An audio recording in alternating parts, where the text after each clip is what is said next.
Nii, lugupeetavad eelarve kontrolli ja korruptsioonivastase erikomisjoni liikmed, ettepanek on alustada meie tänase koosolekuga siis Auvere õlitehase varade väärtuse allahindamisest.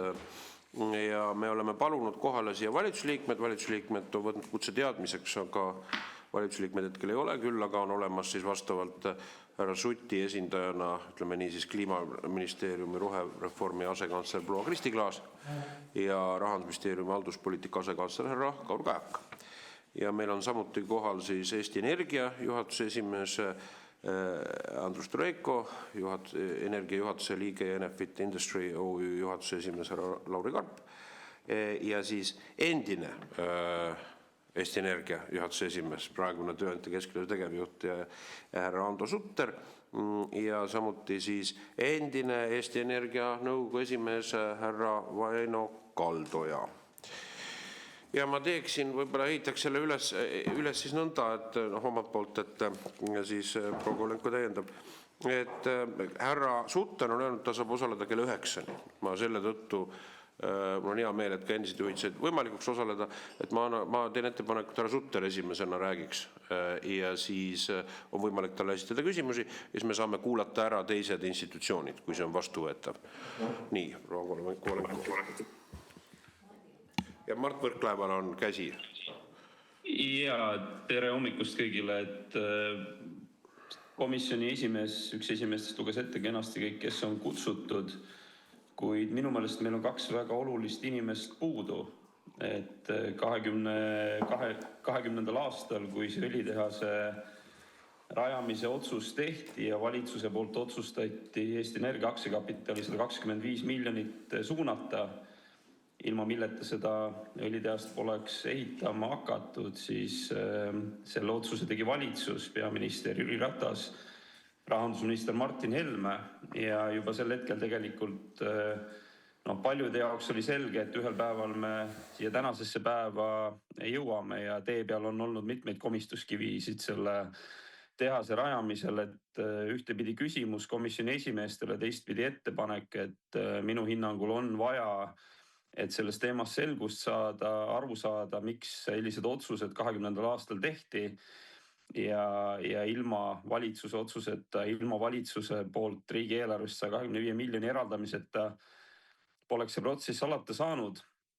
Et miks neid inimesi siin ei ole ja ettepanek kutsuda endine peaminister Jüri Ratas, endine rahandusminister Martin Helme ka siia komisjoni koosolekule, nii nagu me näeme, et mitmed Eesti Energia endised juhid on siin ja siis saab selles teemas olust rohkem selgust, et minu ettepanek on need inimesed kutsuda ja siis kas korraldada uus koosolek või siis võtta praegu aeg korraks maha ja uurida, kas nad on juba praegu kättesaadavad, pigem mitte, et ilmselt tuleks siis seda teha mõni teine kord. Aga ma arvan, et selgus saamiseks on äärmiselt oluline, et Jüri Ratas, endine peaminister, Martin Helme, endine rahandusminister siin koosolekul viibiks, aitäh. Nii, aitäh. Ega me koosoleku kutse, kui liikmed palus seda korraldada, on need isikute ring, keda ma olen kutsunud. Mul on hea meel näha härra Jürgen Ligi ametis oleva rahandusministrina on ka ühinenud meiega. Ja ma arvan, et selle komisjoni asendusliikme repliigi võtame teadmiseks, eks ole, kuulame need kutsutud isikud ära. Ma arvan, et me siin vahepealsel hetkel nende minutite jooksul vaevalt meil õnnestub kedagi siin eraldi leida. Aga ja vajadusel saame alati teema juurde naasta, eks ole, erinevate institutsioonide esindajate, kui selleks ka toonasest ajast, kui selleks on vajadust.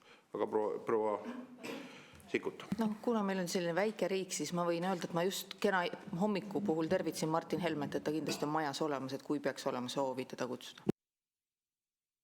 Selge, proua Kolenko. Ja, aitäh.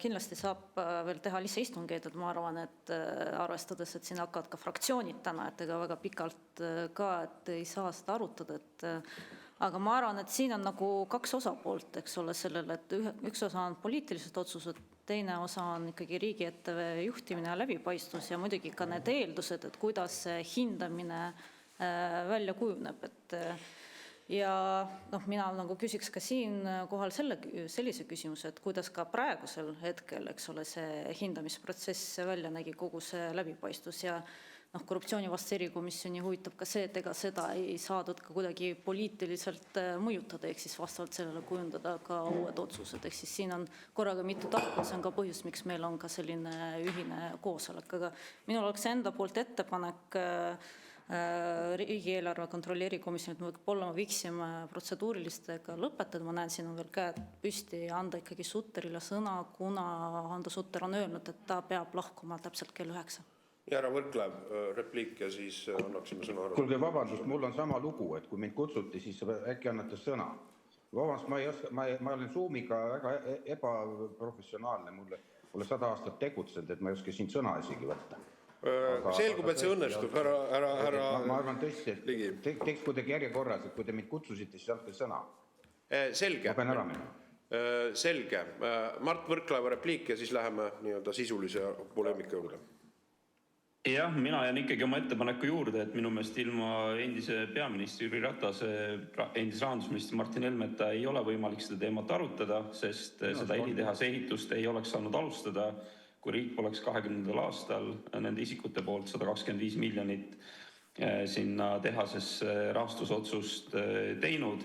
Ja kui me arutame seda teadmata kõiki algseid motivatsioone, põhjusi, kaalutlusi, siis ei saa see arutelu kuigi sisuline ju olema ja lõplikku sellist selgust me siin ei saavuta, mis tegelikult võiks ju selle komisjoni istungi eesmärk olla. Jään oma ettepaneku juurde, aitäh. Selge. See ettepanek sisaldab seda, see ei välista kuidagi tänast arutelu, kes on kohal inimesed ja ma arvan, et me saame vajadusel ka hiljem naasta selle teema juurde. Nii et ma annaksin sõna nüüd härra Hando Sutterile, et siis härra Sutter toonase Eesti Energia juhina kirjeldaks seda õlitehase rajamise majanduslikku otsust, järjepidevust siis selles loogikas, kuidas oli see projekt kulges, põlevkivi energeetikasse ja põlevkivitööstusse investeerimine ja siis ka muid asjaolusid, mis on seotud selle mahahindamisega, et tema vaates. Härra Sutter, palun. Tere hommikust.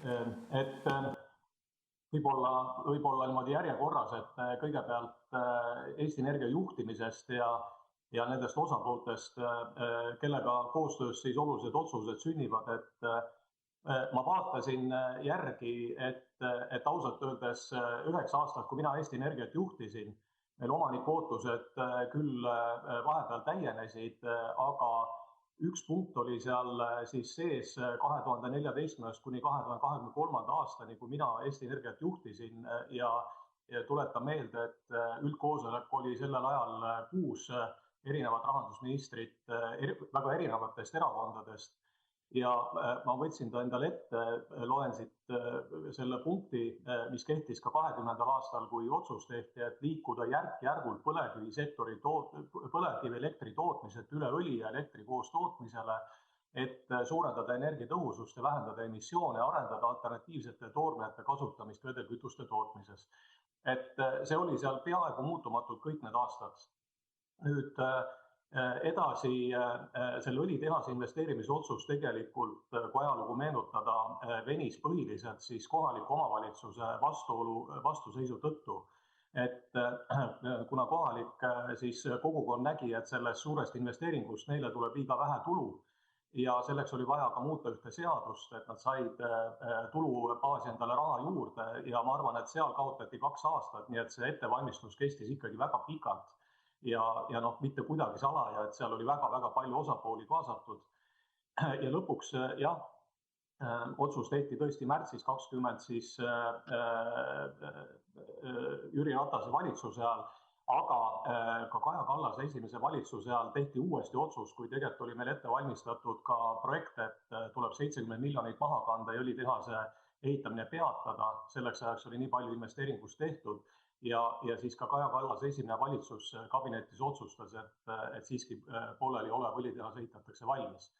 Ja juhatuse poolt tegime siis prognoosi ka selle tuleviku väärtuse osas selleaegsete teadmistega ja kõikide turu väljavaadetega oli see projekt jätkuvalt tasuv ja mingisugust majanduslikku kaalutlust, et seda mitte ehitada ei olnud. Nüüd, kui tulla natukene nende põhjuste juurde, et miks see õlitehase investeering oli oluline. et kõigepealt ka see ei ole tänaseks mitte kuidagi muutunud, et lihtsalt see tähtaeg on nagu pikenenud, et kui meile öeldi, et 30 aastani tuleb 1000 megavatti põlevkivielektri võimekust Eesti elektri varustuskindluse tagamiseks üleval hoida, siis tänaseks on see liikunud Eleringi varustuskindluse raportis aastani 2035 vähemalt, ma ütleks. Ja täiesti selge on see, et põlevkivielektrijaam ise ilma põlevkivita ei suuda mitte kuidagi siis varustuskindlust tagada ja selleks on vaja ka juurde kaevandusvõimekust. Ja kui me meenutame neid aastaid, et põlevkivielektri tipptootmise aeg oli ilmselt 2017, sealt hakkas kiiresti siis põlevkivielektri toodang vähenema, kaevandusmahud on tänaseks sellest ajast vähenenud ilmselt kuskil 3 korda, ma arvan, et tänased Eesti Energia juhid oskavad täpsustada. Ja see on selline kriitiline miinimum, et kui siit kaevandusmaht läheks alla, siis tegelikult ütleme, et põlevkivielektrijaamad võib sama hästi kui vanarauaks saata, et kui need ühel hetkel peaks olema vaja, näiteks nii nagu siis sõjaeelsel aastal 2021-2022 talvel, kui me varustuskindluse jaoks panime ikkagi kõik jaamad käima detsembris, nad töötasid läbi talve, et siis kõik põlevkivivarud, mis olid, kasutati ära, tuli ka juurde otsida küla pealt ja teha seal erakorralisi otsuseid, et üles koormata kaevandamist. Et see oli kindlasti üks kaalutlus, et seda võimekust hoida, et meil oli lihtsalt põlevkivikaevanduse mahu hoidmiseks vaja mingisugust lahendust ja paremat ja ilmselt ka täna, kui siis õli toota, uttegaasi, sellest omakorda elektrit ei olnud. Ja veel teine väga oluline asi, et kuna selle sama protsessi raames siis 2017 kuni 2019, just eriti 2019. aastal, et me koondasime aasta jooksul Ida-Virumaal 1200 inimest, see oli seal siiski väga-väga valus protsess ja valitsus ka muretses nende tekkivate pingete pärast, ma arvan, täiesti põhjendatult. Ja oli vaja anda selge sõnum, et mis siis plaanitakse teha, et seal seda tekkivat sotsiaalset pinget maandada. Ja see õlitehase investeering ikkagi andis väga selge signaali, et Ida-Virumaad pole kuidagi üksi jäetud ja energiajulgeoleku vaates on Ida-Virumaa ja põlevkivisektor väga oluline jätkuvalt, mis tõmbas need pinged üksjagu maha. Et see oli ka oluline kaalutlus ja kui nüüd tulla lõpuks selle majandusliku poole juurde, siis ma eile õhtul suhtlesin Ahti Asmaniga ja kuna seal kõrval on ka eraettevõte, kes värskelt on investeerinud siis uus Kiviõli kaevanduse avamisse üle 100 miljoni euro ja küsisin, kas nemad ka midagi alla on hinnanud. Ta kinnitas mulle, et nad ei ole alla hinnanud. Ja kui vaadata ka majandusaasta aruannet, et neil väga halvasti ei lähe. Et ma usun, et olenemata sellest, millised need poliitilised muudatused saavad olema, et ka see investeering toodab ennast kenasti tagasi ja ütleme, raamatupidamislik väärtuse ümberhindamine on selgelt juhatuse kohustus. Ta on siis, sõltubki turuhinna prognoosist ja omahinnast.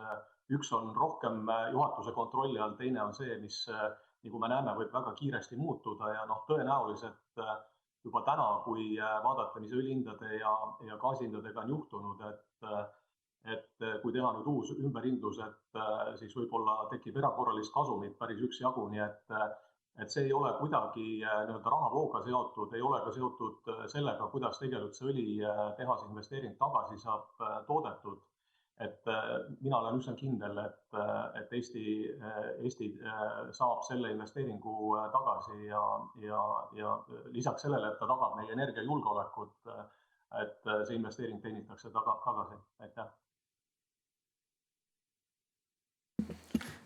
Jaa, aitäh.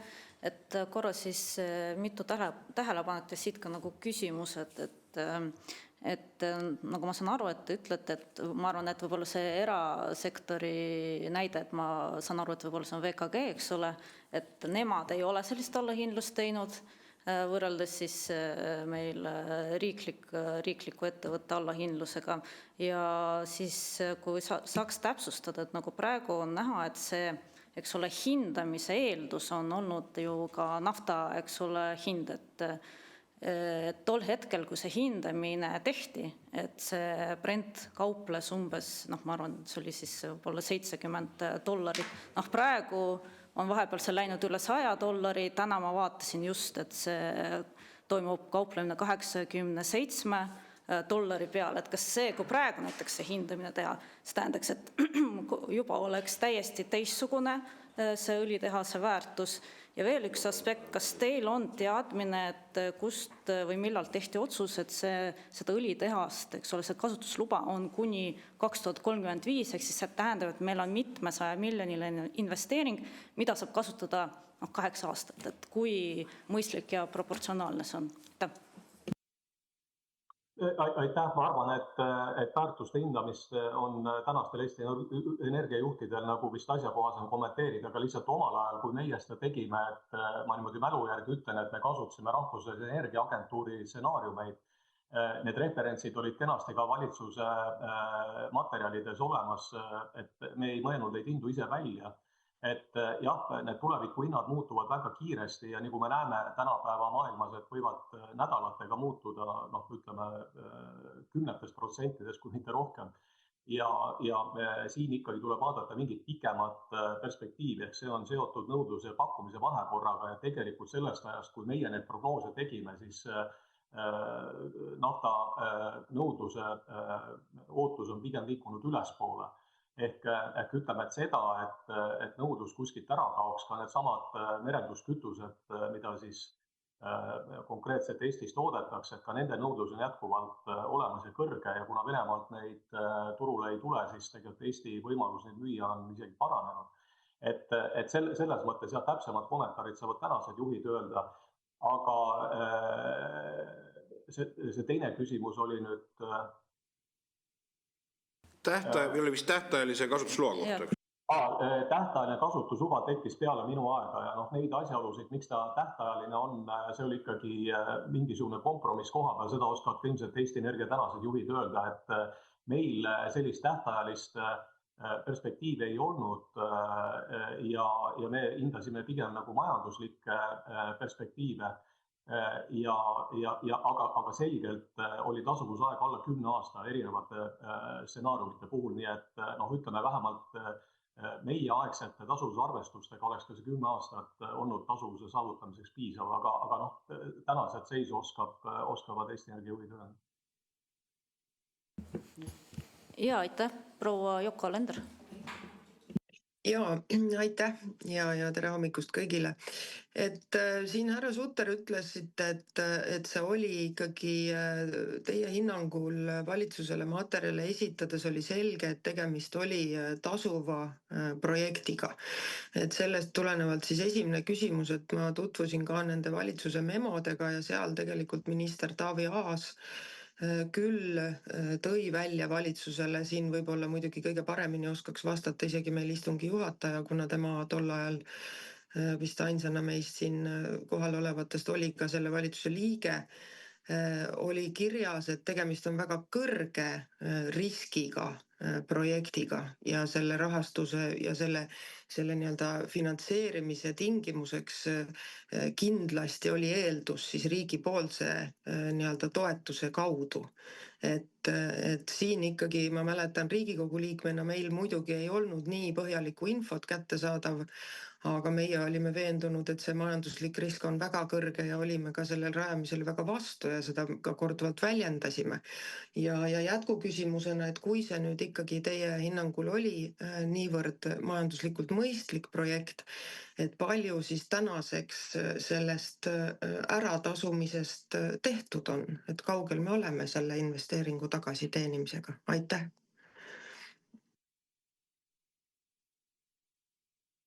Jah, aitäh küsimuste eest, et mina võib-olla saan ikkagi ajaloolist osa kommenteerida, et tänast seisu ma palun Eesti Energia tänastel juhtidel kommenteerida, et ma olen ikkagi 3 aastat Eesti Energiast eemal olnud.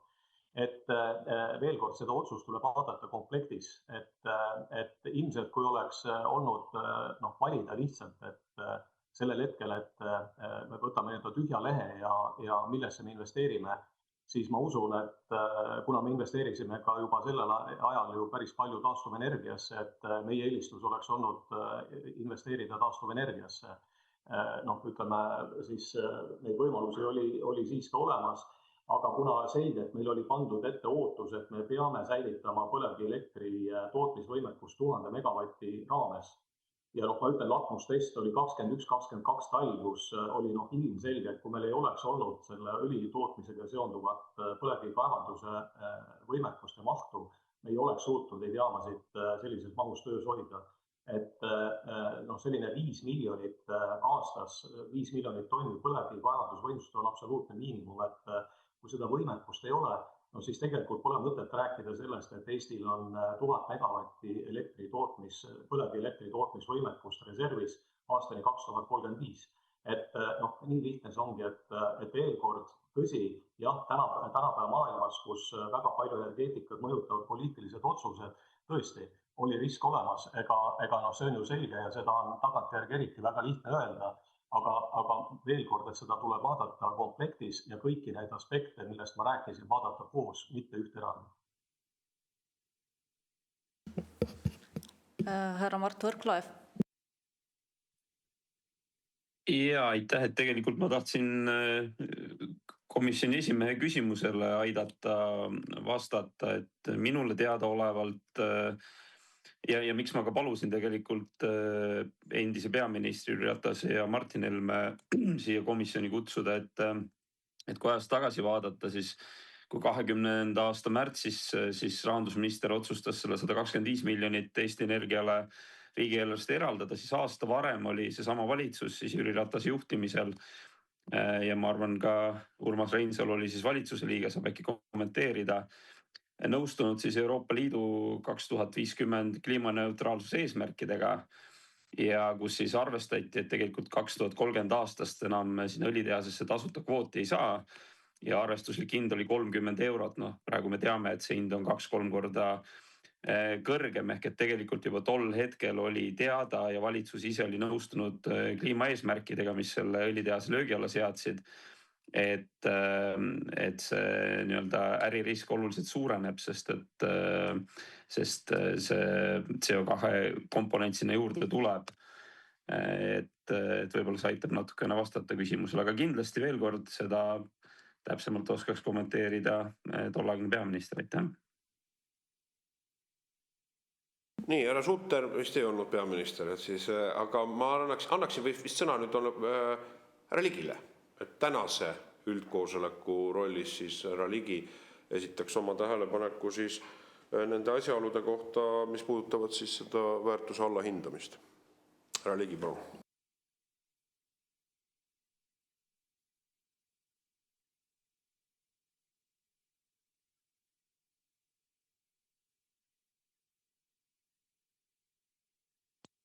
Halloo, kas mind on kuulda? On kuulda. On kuulda, jah, ma ei ole Zoomis kuidagi osav, et vahepeal kadus pilt ära. Aga ma ütlen, et ma tegelikult ei näe mingit põhjust, miks on see tegemist korruptsioonikomisjoniga, sest et kogu selles protsessis korruptsiooni mina pole avastanud. Ja ma ka ei saa aru, miks ma pean väljaspool igasugu päevakavasid kuulama pool tundi Ando Sutterit. Et see tegelikult on solvav. Et kui te kutsute nii palju inimesi kohale, siis hoolitsege, et nad saaksid sõna. Minul hakkab järgmine koosolek kell 9. Aga hea küll, ma Riigikogu suhtes teen eelise, aga loomulikult see ei ole korrektne asja ajamine. Kõigepealt, et pannakse asjale korruptsioonisilt külge ja teiseks, et ei anta sõna nii, nagu on kokku lepitud. Ando Sutter räägib õigustas seda kunagisi otsuseid, ma siis hindan neid tagantjärele. Sest et seal on tegelikult võti, et Mart Võrklaev siin viitas kliimapoliitikale, tõepoolest 19. aastal otsustas valitsus ju liituda siis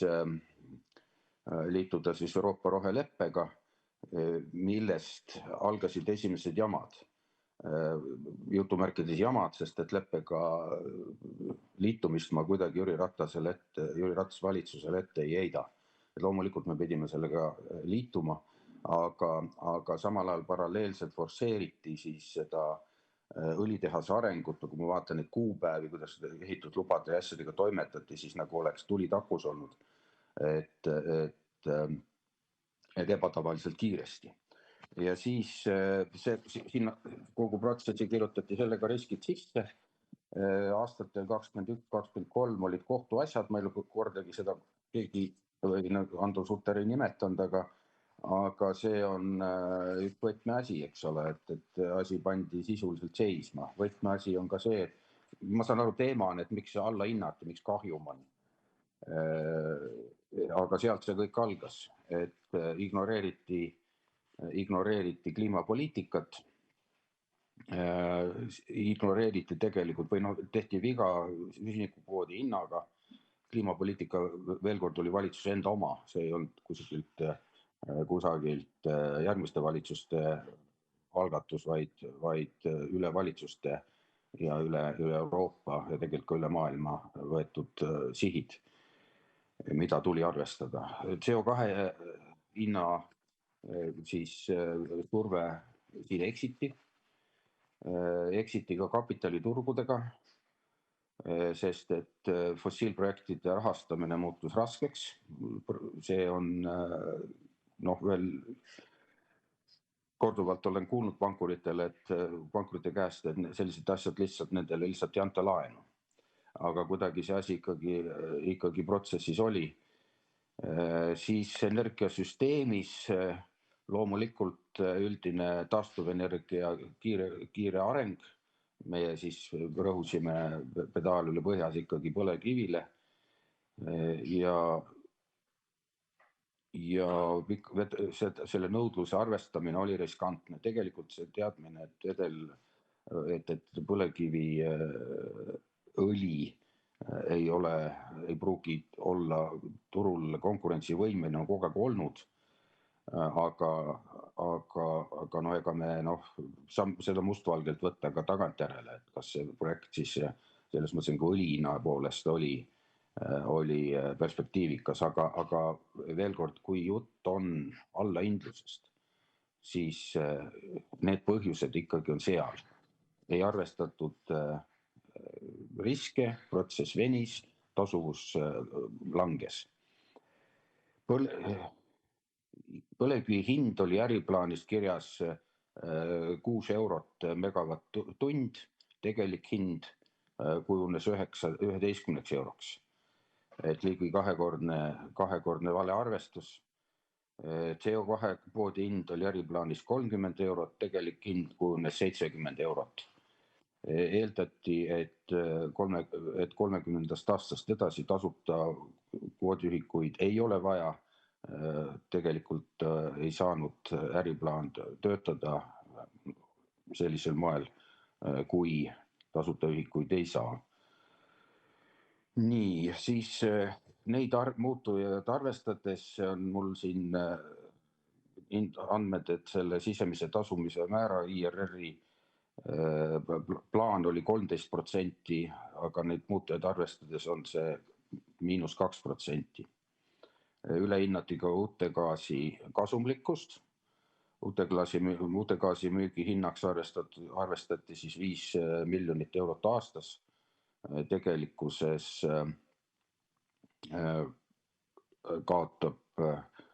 kaotab Eesti Energia sellega 5 miljonit on mulle esitatud andmed. Ja 28 aastaga, see on umbes 10 miljonit aastas on see siis see hind. 28 aasta peale arvestatud, ma ei tea, miks see äriplaani pikk on, aga nii ta mul siin kirjas on. Siis oli plaaniti tehase toodanguks 268 000. Tegelikkuses suudab tehas realistlikult toota 220. See on aga allapoole hinnatud praeguseks. Saamatu tulu aastas tuleb sealt. 28 aastaga on arvestatud 447 miljonit. No ma muidugi kirjutaks ise nii pikki summas või neid aastaid siis üheks summaks, et see natuke demagoogiliselt kõlab, aga noh, nii ta mulle on andmed esitatud praegu. Nii, tehnoloogia valik. See, mis ta siis Enefit 280 osutus siiski unikaalseks selles mõttes, et ta ei olnud eelmise täpne koopia ja sealt tulid tehnoloogilised riskid. Ei õnnestunud siis see osa, mis puudutas vanu rehviõlisid ja plastikut, mis tundus ka hästi ahvatlev paljudele, et me saame jäätmeid hakata seal kasutama. Uus tehnoloogia ei võimalda seda. Mingit pilootprojekti siis ei tehtud. Korralikke projekte ei olnud ja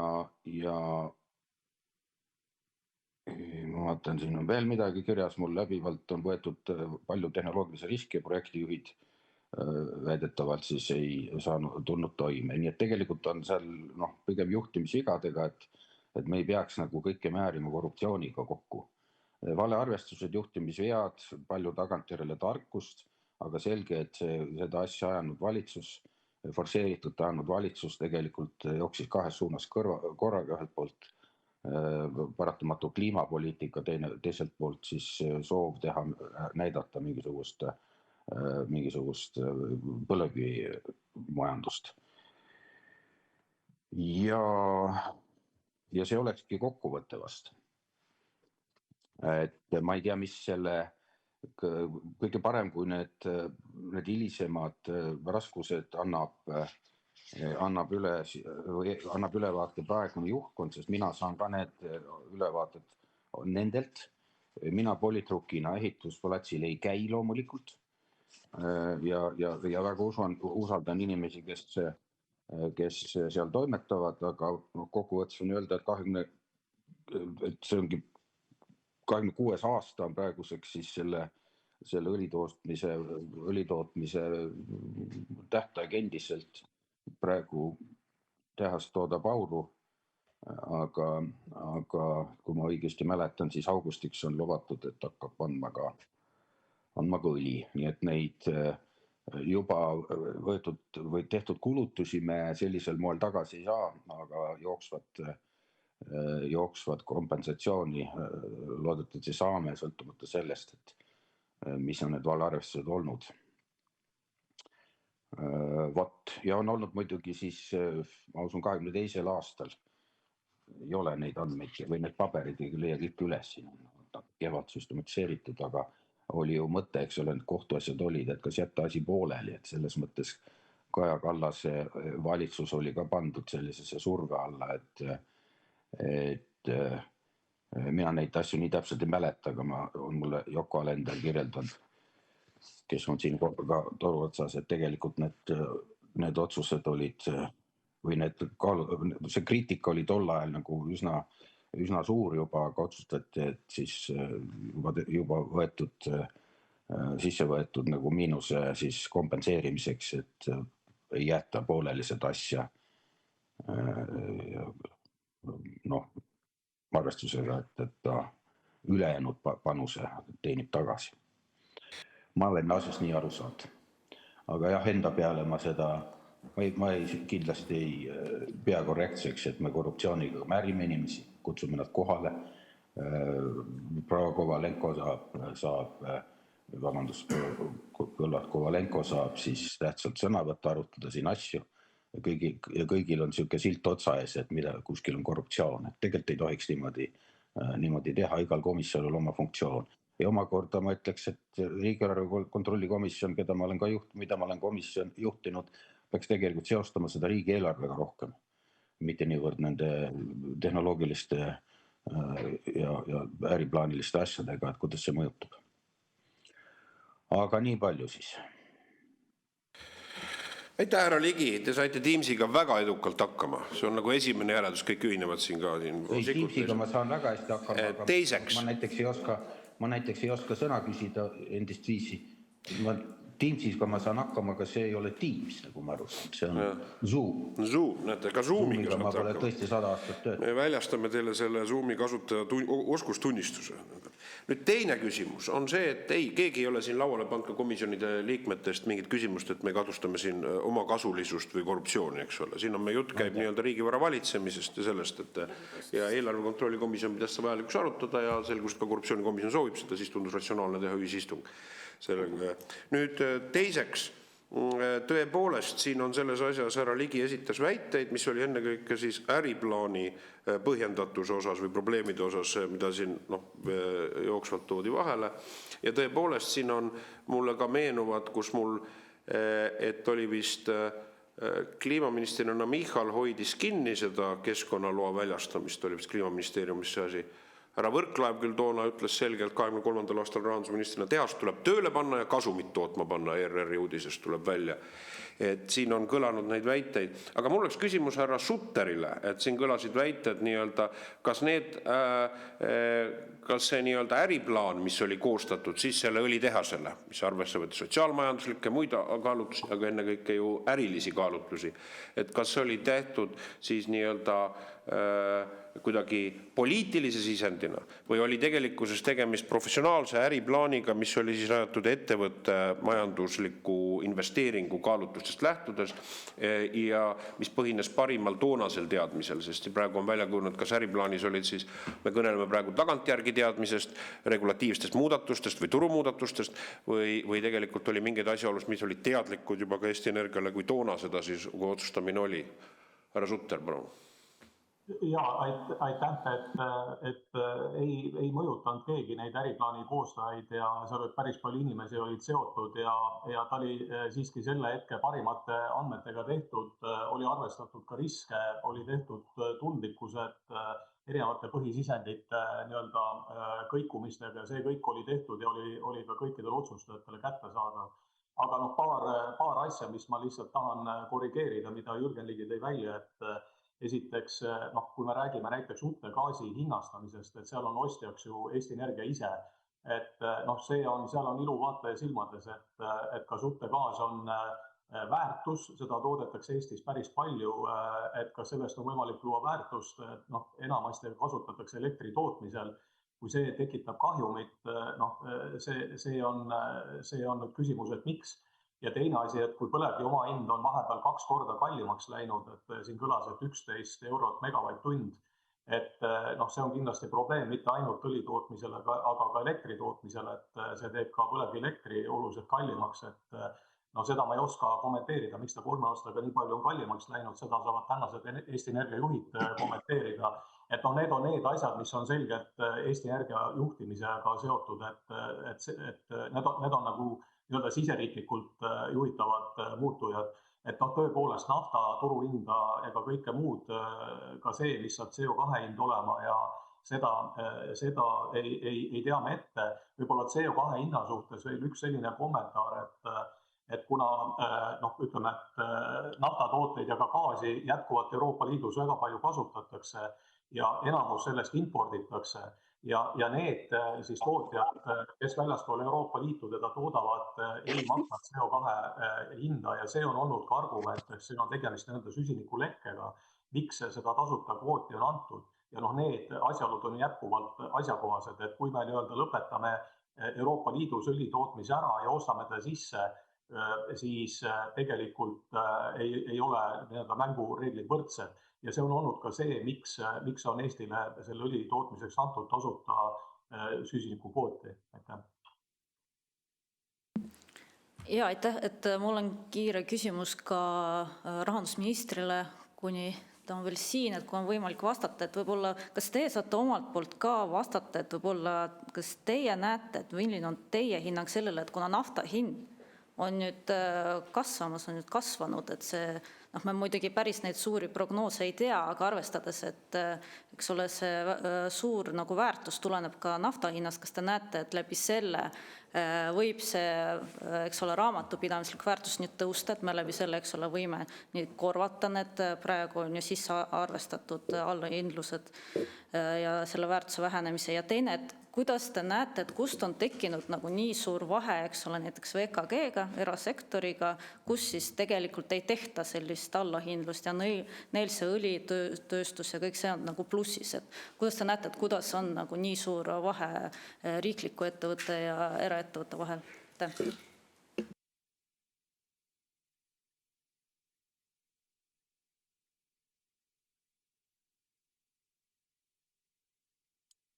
Kas ma olen nüüd kuulda vist? Olen kuuldav. On kuulda.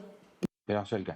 Ei, see on elementaarne, et asja tasuvus sõltub väga palju siis turuhindadest ja sealhulgas õli omast. Et ma pean tunnistama, et mul on õlitööstusega kokkupuude nullindatest peale Eesti Energia nõukogust, et tol korral oli selle nagu benchmarkiks, mis mulle on jäänud meelde, oli 70. Nii et kui ta praegu on tõusnud üle dollarit siis, et kui ta on praegu tõusnud üle 80, siis loomulikult õlitööstus jällegi see tasuvuse arvestus on muutunud ja vastab muidugi ka tõele see, et allahindlusele võib järgneda ka üleshindlus. Aga noh, komisjon kutsus ikkagi rääkima justkui sellest, kust on tekkinud kahju. Seda kahju praegu saan kirjeldada, aga ei võta endale prognoosija rolli. Aga loomulikult ökonomistina on mul täiesti elementaarne, et see on hetkeseis, mitte lõpptulemus, millest me praegu saame rääkida. Samuti nagu ma ütlesin, et nii nagu ma ei süüdista kedagi asjas korruptsioonis ja ei pea kohaseks sellist arutelu selle koha pealt, kuigi kõik komisjoni liikmed võivad osaleda mu meelest igas Riigikogu komisjonis, aga see silt ei ole korrektne. See määrib praegu inimesi, kes on kohale kutsutud, kes on olnud asjaga seotud. Ja teiseks muidugi, et ka tagantjärele ei ole minu kriitika selles mõttes lammutav. Ma loen need aspektid välja, kaasa arvatud see uute gaasi, eks ole, arvestus, kui on kontsernisisene ost-müük, me räägime ju ikkagi tervikust, põlevkivivarade allahindlusest kui sellisest ja seal sees on ka uute gaas ja mis iganes, ka elektri tootmise kahju, et see mu meelest, mida Ando ütles, et loomulikult tal tekib tema kompuutris tekib igasugu mõtteid, aga see kõik on juba arvesse võetud, et kontserni sees tulud-kulud on natukene vaataja silmades. Jah, me räägime ju, mina tulin riigieelarve kontrollkomisjoni istungile, tahtsin aru anda, kust on tulnud kahjum, proovisin seda anda, aga lõplikult mul ei ole selge nagu ei ole aega tegeleda ausalt öeldes, mis on need, aga see meid huvitab kindlasti, allahindluse need komponendid, kuidas neid ei ole jõudnud tegeleda. Et seda peaks audiitor siis ja juhtkond täpsustama, et millest need komponendid tulid ja mina sain aru, et komisjoni eesmärk on just nimelt seda kahjumit lahatada. Aitäh. Nii, aitäh. Proua Alenderil, kui on küsimus härra Ligile, härra Sutterile, ja siis me kuulaksime ära ka härra Tureiko ja teised kutsutud, eks ole, kes on siis härra Tureiko suudab, ma arvan, kõige kompetentsem anda siis ettevõtte vaatest selle allahindlusele ja ka praegusele varaseisule. Nii, proua Alender. Ja aitäh. No midagi ei ole teha, energeetikas on protsessid hästi pikad ja on selge, et tänaste probleemide taust on tihti ka päris kauges ajaloos ja selle tõttu võib-olla neid asju ikkagi on vaja vaadata, et me tulevikus oskaksime teha paremaid otsuseid.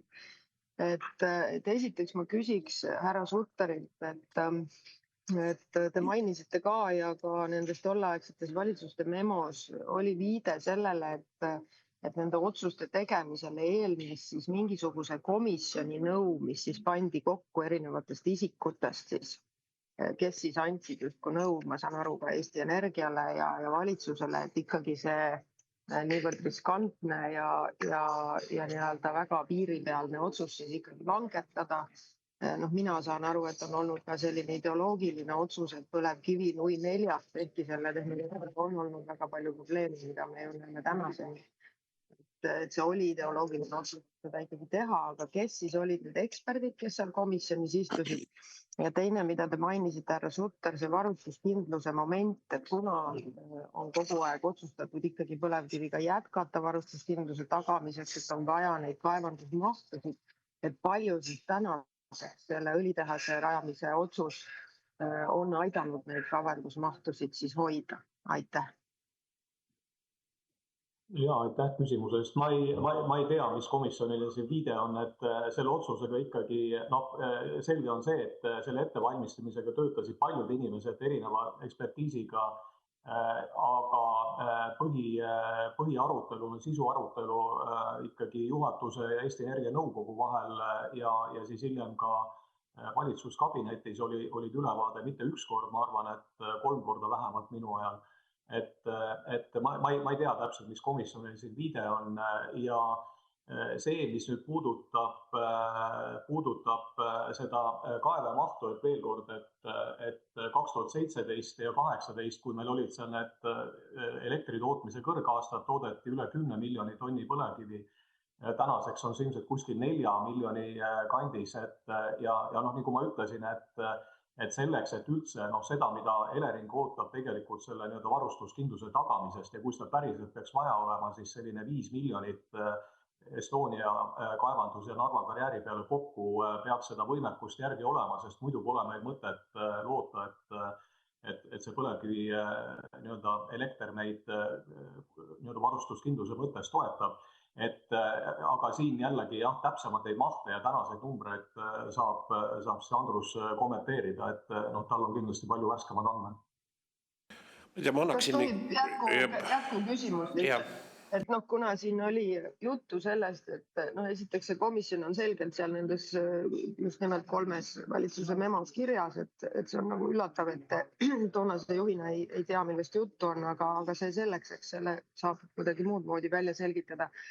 Aga kas see uurimine, mille siis tegi see erikontroll selle toonase juhtimise kohta, et kas see uurimine, ma ei tea täpselt, kas sellest nüüd on ka midagi järgnenud toonase juhtkonna aadressil, kas see sisaldas ka süüdistusi siis selle protsessi kohta, mis puudutab neid õlitehase otsuseid?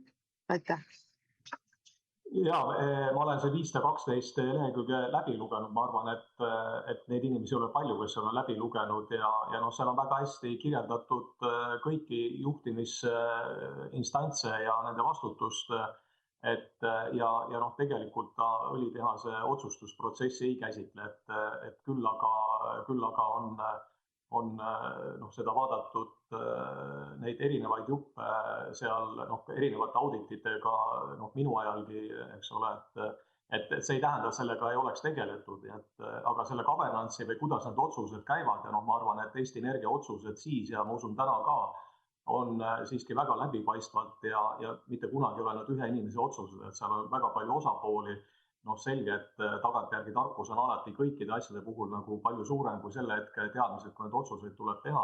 Otsused ongi pikaajalised, eks ole, et see oli ka õieti ära markeeritud. Nii et jah, ma usun, et jätkuvalt Eesti Energia otsustusprotsess on väga selge ja ei ole ühe inimese otsused, et seal on ikkagi palju osapooli. Nii, aga siis... Ma vabandan, et mina nüüd tõesti, ma olen kõvasti sisse sõitnud, et kui mul ei ole küsimusi, et siis ma praegu lahkuksin, kui ma saan selle loa. Jaa, arusaadav. Tänan, et saite osaleda komisjoni istungil. Ja ma annaksin sõna härra Tureikole ja siis kuulaksime ära ka, kui on siis tegelikult härra Karbil veel ja siis on härra Kalda oleme ka palunud koosolekul. Nii, härra Tureiko. Jah, aitäh. Vahepeal oli raske nagu võib-olla kommentaaridest loobuda, aga püüan need kommentaarid esitada. See oli kõigile arusaadav. Ma veel kord ütlen, et see on varaväärtustestide alusel tehtud hindamine ehk allahindlus uuele õlitehasele, mis täna veel ei ole töös. Ja see on audiitorite poolt läbi vaadatud, nii et kui kellelgi on sellega küsimusi, kas ta on läbipaistev või mitte, siis palun seda teha.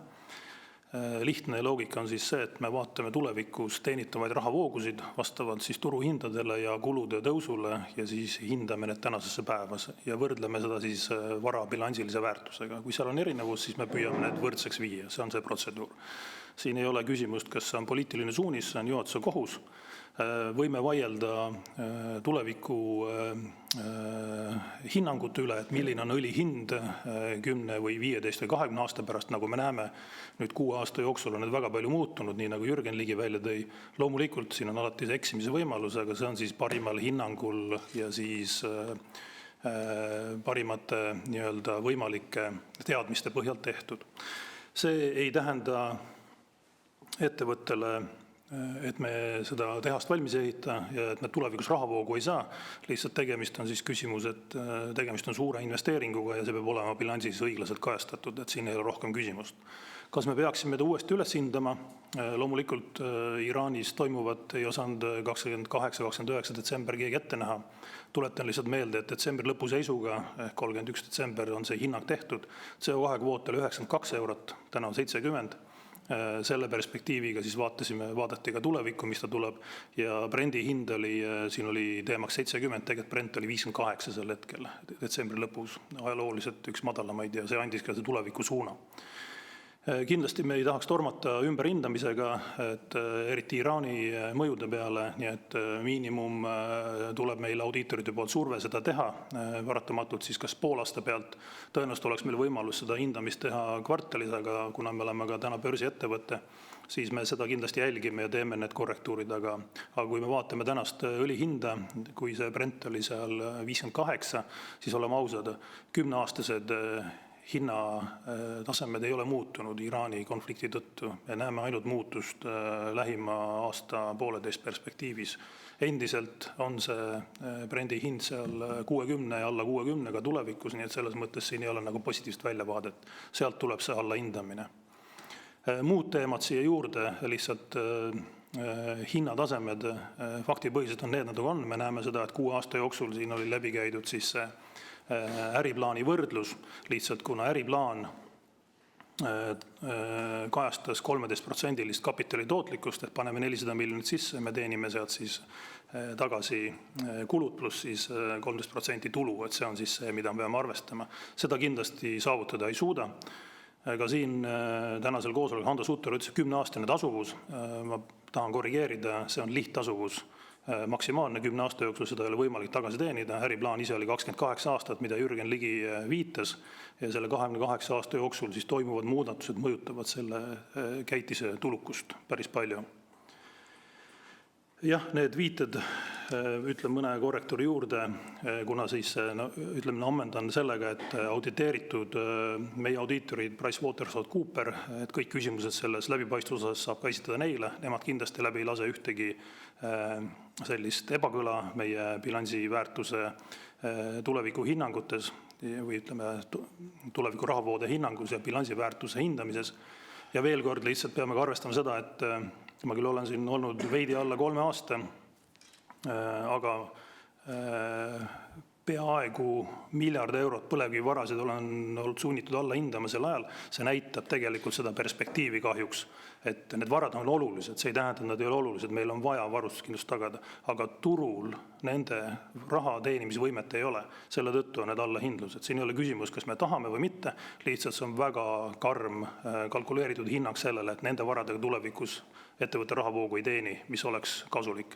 Selle vastu me ei saa laenu, selle vastu ei ole võimalik teha ka mingisuguseid raha tõstmisi, pigem on see perspektiiv kahjuks. See ei ole hea, sest põlevkivid meil on vaja varustuskindluse vaates hoida aastani 2035. Selleks tuleb leida vahendid, et need asjad püsiksid, sinna tuleb endiselt investeerida ja seda tuleb endiselt teha, nii et siin ei ole seda küsimust. Veel siis korrigeerin ära, ütlesin 2 asja, et see põlevkivi oma hind täna Eesti Energial on see number, mida välja käidi, see on siis 6 aastaga 45% tõusu, peame arvestama selle inflatsiooni ja tegevusega, kas see on efektiivne või mitte. Tegemist on suure käitisega, mastaapsega ja Ando Sutter küll ütles, on 3 aastat, aga see on 6 aasta siis hinnatõus olnud põlevkivile. Võime arvata, et see hinnatõus ei peatu, inflatsioon viib seda kõrgemaks ja me sinna 6 euro peale megavatt-tunni peale, ma tean, et Eestis on ettevõtted, kes suudavad teha oma kaevandus, seda Eesti Energia täna oma käitistega ei suuda. Kindlasti me teeme oma parima, et seda hinda kontrolli all hoida, aga paratamatult see järgmise 28 aasta jooksul, mida me plaanime siis äriplaani järgi õlitehast käitada, seal on inflatsiooni mõju sees. Ja teine oli siis CO2 kvoodi hind, et kui ta täna on 70, siis me usume, et CO2 kvoodi hind oli seal detsembris 90, ka endiselt tõuseb. Nii et meil tagada selle äriplaani perioodi jooksul, mis on siis nüüd vähem kui 28 aastat järgi jäänud, aga ütleme stardis siis 28, tagada IRR 13 ei ole võimalik lihtsalt, see on tegelikult see kokkuvõte sellest, ega rohkem ei olegi. Lisakommentaarid veel, mis meid mõjutavad, on see, et meil on uute gaasi toodang on õli tootmise kõrvaltoode. Me peame selle leidma kasutuse. Selle kasutus täna Eesti Energia grupis on elektri tootmine. Me näeme elektri keskmise hinna langust aasta keskmiselt. Me ei saa peatada uute gaasi tootmist või elektri tootmist nii-öelda uute gaasi, need on seotud, me peame jooksma must run'is ja sealt tuleb see kahjum siis selle uute gaasi kasutamisel. Kas ta on sisemine või välimine, meie jaoks on ta ettevõttele kahjum ja tegelikult me ei saa uute gaasi tänase elektrituru tingimustes kasutada kui toodet, mis toob meile väärtust, ta kahjuks toob meile kahjumit. Otsime täna palavikuliselt võimalust uute gaasi kasutada muudel eesmärkidel kui elektri tootmine, kuna me näeme pikas perspektiivis, kui elektri hinnad on nullis, me paneme Auvere miinusega jooksma, see on ettevõttele kahjumlik. See tähendab seda, et kuna me peame tootma õli ja elektri tootmiseks uute gaasi kasutada ei saa, siin tuleb leida lahendus, et me selle lahti sidestame, et seda kahjumit nagu vältida. Ja loomulikult ka siis käis läbi siit Jürgen Ligi poolt plaanitud toodang, täna Enefit 280 esimene tehas ei ole suutnud saavutada seda tootmismahtu 10 aasta jooksul. Tõenäoliselt me ei suuda ka seda selle uue tehasega, nii et sealt jääb meile ka suur osa tulust, see oli siis 447 miljonit, ma ei ole seda diskonteerinud tänase päeva, äriplaanis saavutamata. Nii et see oli siis see kokkuvõte. Allahindlus on faktipõhine tuleviku tuluvoogudega tehtud allahindlus. Jah, kui Iraani sündmused mõjutavad lühikest perspektiivis turgu, me oleme tõenäoliselt sunnitud selle läbi vaatama, ehk mitte sunnitud, me peame läbi vaatama vastavalt turuhinnale, teeme korrektsioonid, aga tänase turuhinna pealt, mis võib öelda, siis on täna Brent on 430, tähendab Brentist tulenev meie kütteõli hind on 430, sel hetkel, kui alla hindasime, ta oli 270. Et see on suur vahe ja tulukus tagati sellele tehasele 330 euro pealt, et me olime juba allpool seda tulukuse hinda, selle tõttu, kui see allahindlus tuli. Äriplaanis saavutatavad numbrid ei ole võimalik saavutada, see teine kokkuvõte kahjuks. Me teeme oma parima, usume, et saame kapitali tagasi, see 380 miljonit ja kindlasti väärindame seda kütust ja hoiame töös, aga miinuspoole peal on siis see, et see nii-öelda uute gaasi kasutamine ja teine on siis põlevkivi bensiin, mis on ka päris suur kogus, seda toodame, selle turuhind langeb nagu kolossaalselt võrreldes sellega, et need on 2 toodet, millega meil on probleeme õlitehase töös hoidmisel ja siin see kasumlikkus versus siis see tulu peab hästi balansseerima. Bensiini osas tuleb ka öelda seda, et Eesti Energia on teinud sinna investeeringu, kuna selles äriplaanis oli ka rafineerimistehase komponent, et kuna härra Sutterit ei ole, siis ta saab seda öelda. Selle mõte oligi see, et selle bensiinile leida kasumlikumad rakenduskeemiatööstus. Täna me oleme investeerinud sinna aastast, otsus tehti 22 detsember ja mina seda ellu viisin. Täna me ei leia tasuvust selle rafineerimistehasele kahjuks. See tähendab seda, et see bensiini komponent jääb meile kahjumlikuks paratamatult. Otsime lahendust sinna, täna sellist kasumlikku lahendust ei ole, et Lauri võib sellest täpsemalt rääkida, aga tänane selle nii-öelda investeering rafineerimistehase bensiinile, me ei suuda seda, ehk see ei anna lisandväärtust õli tootmisele, pigem suurendab kahjumit kahjuks, täna on see seis. Ja kokkuvõtteks ma ütlen seda, et siin ei ole tegemist mitte millegi erakorralisega. See allahindlus, nii nagu ma ütlen, oleme alla hinnanud kaevanduse varasid, oleme alla hinnanud põlevkivi elektrijaama, ka Auvere elektrijaama, tänu sellele, et tulu, kui see perspektiiv puudub. Niipea, kui see tekib, me hindame kohe ülesse. Ja siin ei ole ka küsimust, kas seda kuidagi varjata. Me loodame, et see tekib. Täna Kahjuks konflikt Iraanis on andnud põhjuse, aga selle mõju ulatust me ei tea ja me ei taha teha paanikaliigutusi, et see oleks kuidagi ebamõistlik kajastamine varadele. Kui ta poole aasta pealt mõju on olemas, me kindlasti teatud osas seda allahindlust korrigeerime, aga täna veel ei ole otsest põhjust, me ei tea seda, sest tulevikutehingud ei ole veel näidanud tõusu nafta hinna osas kahjuks. Nii, aitäh, mul on paar täpsustusküsimust siis komisjoni liikmed. Tarmo Tureika, alati asjanik, professionaalne managerlik ülevaade asjast. Et kui ma küsin üle, et tähendab, ettevõte lähtub praegu sellest, et selle projektiga teenida sinna paigutatud kapital tagasi. See on nagu tegevuse lähtekoht. Ja korrektne, selle nimel me pingutame iga päev. Ja teine on nüüd küsimus, et raamatupidamislik varade allahindamine toimus ja see oli ka tõuge tegelikult selleks aruteluks meil praegu.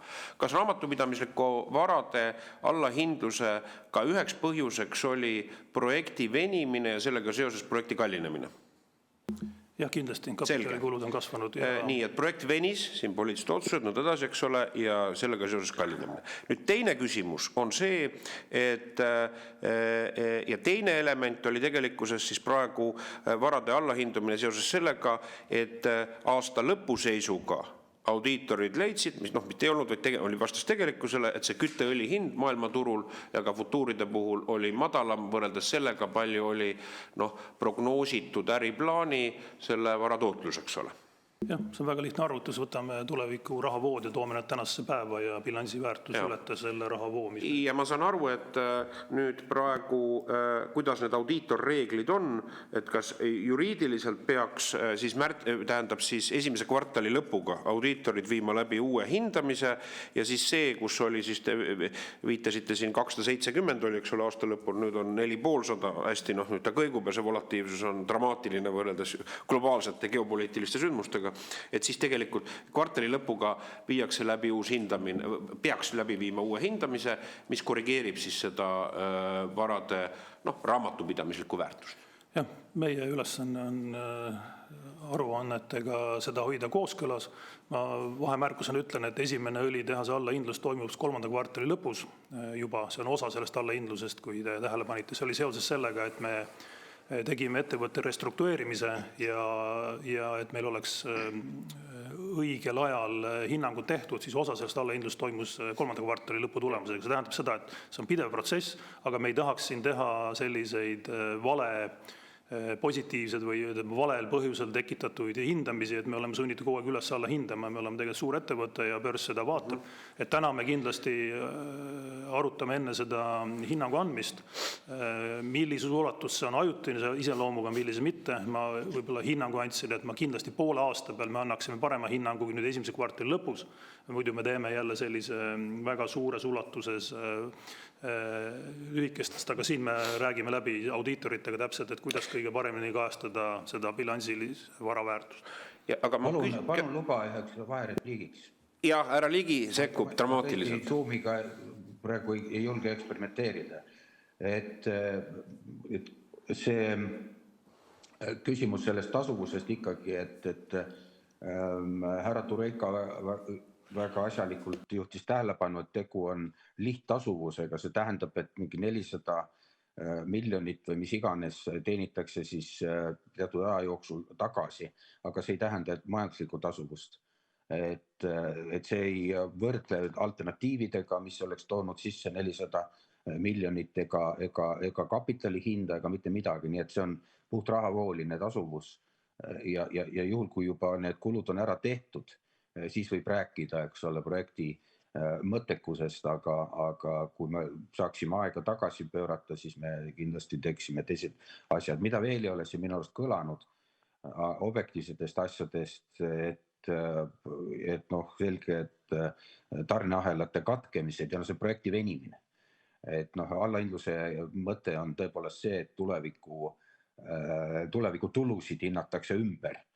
Ja selles mõttes, aga selle venimise taga olid ka need globaalsed asjad, mis 20. aastal sisse sadasid, kui seda projekti forsseeriti, siis COVID-i trauma oli eriti suur, aga kindlalt ka Ukraina sõda ja kõik see tekitas siis ka projekti kallinemise, mitte ainult venimise. Ja venimise koha pealt, ma ei tea, kui võib-olla üle korrata võiks juhtkond seda, et kui palju siis tegelikult need kohtuasjad asja peatasid. Et mul on see pilt natukene ebaselge. Nii et seal on objektiivsed, subjektiivsed, aga et me ei teeks vale arvestust, et nüüd see, et me teenime selle sinna sisse teenitud või pandud raha tagasi, et see ongi majanduslik tasuvus, ei ta majanduslik tasuvus ei ole. Aitäh. Aitäh, olulised täpsustused. Härra Tureko, mul on veel küsimus, et parlament muutis 24. aasta alul tõukena just nimelt sellest õlitehasest, muutis tegelikult seadust, mis võimaldas hakata väljastama siis tähtajalisi komplekslubasid, mis oli suhteliselt unikaalne, mille puhul ka ettevõtlusorganisatsioonid oma tähelepanu nentisid selle asja harudlusele, mis puudutab investeerimiskindlust. Kas see, et niisugune tavatu tähtajaline kompleksluba on valvastatud, kas see oli ka audiitorile mingisugune asjaolu, mida arvestada varaväärtuse hindamisel raamatupidamislikult? Jah, ta on ebatavaline, aga me ei loo vara, mis on 10-aastase tasuvuse ajaga, et see on see lähtekoht ja tähtajaline kompleksluba ei takista kuidagi selle uuesti taotlemist ja järgmist tähtajalist kompleksluba või tähtajatut saamast. Et eeldus on see, et kui turutingimused ja emissiooninormid seda võimaldavad, siis see tehas jätkab planeeritud perioodi jooksul, et see on see lähtekoht praegu. Ja, ma korra küsin seda, et millele jättis rahandusministri võib-olla vastamata, et ikkagi et kust tuleneb võib-olla see hindamise, varade hindamise vahe, eks ole, näiteks VKG-ga, et see on lihtsalt see, mis korra Hando Sutter mainis, aga võib-olla sellele siis ei tulnud sellist selgitust, et miks nii suur vahe? Väga raske on kommenteerida eraettevõtte, kes ei ole börsil noteeritud poliitikat. Me peame arvestama sellega, et VKG varad on suuruselt ja ka investeeringud väiksemad. Tuleb tunnistada, nad on tehtud efektiivsemalt. See tähendab seda, et ma usun, et nende varad kõik kokku ei moodusta seda 400 miljonit meie üks tehas on. See on esimene ja teine on see, et see on 10 aastat tagasi investeeritud vara, mille amortisatsioon aastas on juba töö teinud, et tõenäoliselt nende vastavus investeeringu suuruse ja tuleviku tulude vahel on parem kui meie puhul. Et meie puhul on tegemist ikkagi erakordselt suure investeeringuga. Mälu järgi võin arvata, et üks petrotee tehas maksis umbes 100 miljonit. Et siit tuleb see vahe. Aga seda kindlasti oskab VKG paremini kommenteerida kui mina. Mina omasin ainult arvamust, aga lihtsalt siin on 10 aastat on nende investeering juba olnud töös ja ta on tagasi tootnud. Nii et meie tegelikult tegime selle allahindluse praegu ühe korraga. Ja, aitäh, et kohe ma võib-olla ühe lause saan selle kohta öelda, et tõepoolest ega need allahindluse detailid peaks esitama audiitor ja siit nagu mingit korruptsiooni või poliitilist mõjutamist on kohatu otsida, aga tehnoloogia valiku riskantsuse punktis on mul öeldud seda, ma rääkisin sellest, et see Enefit 280 ja nullindatel seda arendati suure hooga eksperimentaalselt. Et eeskuju ei võetud Viru keemiagrupi Petroter katelde tehnoloogilisest mudelist. Et mis iganes see tähendab, äkki oskab seda tehnoloogilist riskid orienteerida siiski praegu ka juhtva. Et minister kindlasti mitte. Aga see jah, et eri aegadel tehtud otsused, nendel on ajas hoopis teine hind. Jah, ma vastaks sellele nii palju, kui ma suudan. Petroteri tehnoloogia on siis VKG-le kuuluv. Meie sarnased vähem vanemad tehnoloogiad on siis Enefit 140, mida meil on 2 tükki. Need on väga sarnased tehnoloogiad, väikeste modifikatsioonidega. Enefit 280 on uus arendus. See on tehtud, ütleme, tehnoloogiliselt võib selle kohta öelda, see on parim põlevkivi õlitehnoloogia tootmisvahend oma saastenormide poole pealt, seda me võime väita. Kas ta ka parim on majandusliku efektiivsuse poole pealt, seda ma kindlasti väita ei saa, see on tõestamata täna.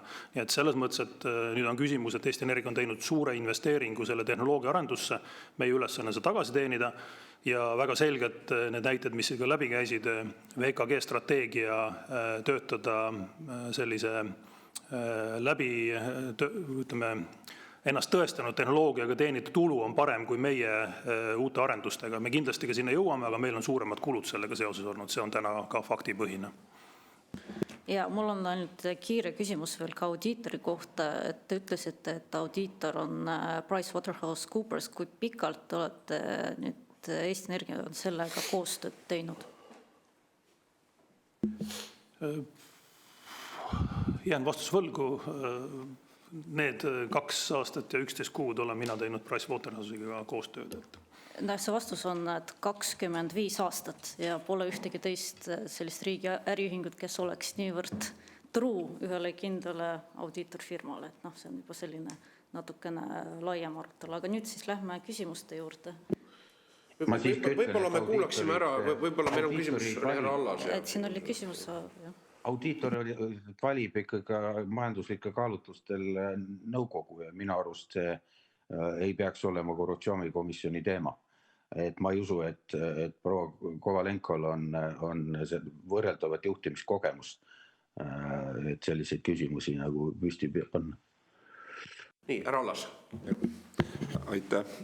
Et kuna me oleme siin avalik istung ja inimesed jälgivad, et siis kui me vaatame seda kõike, mis Auverega seondub, et nii elektritootmine kui õli tootmine, siis see allahindlus on kokku ikka nagu on pea miljard, või 800 miljonit vähemalt.